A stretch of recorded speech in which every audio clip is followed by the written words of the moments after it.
Once upon a time, in a small village, there was a loving grandmother called Dadi Aman and her mischievous 5-year-old grandson, Ahmed. Ahmed was full of energy and loved to play all day long.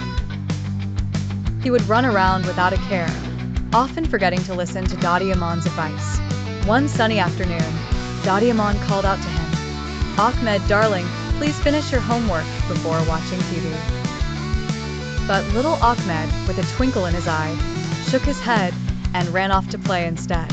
That night, Ahmed had a peculiar dream. A magical fairy with shimmering wings appeared before him in a swirl of rainbow dust. "Listen closely, dear Ahmed," whispered the fairy with a gentle yet firm voice. "Children who don't listen to their elders find their favorite things disappearing, like the TV forever switching off."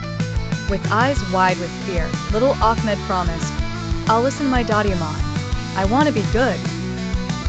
The next morning, filled with determination, Ahmed woke up and went straight to his study table.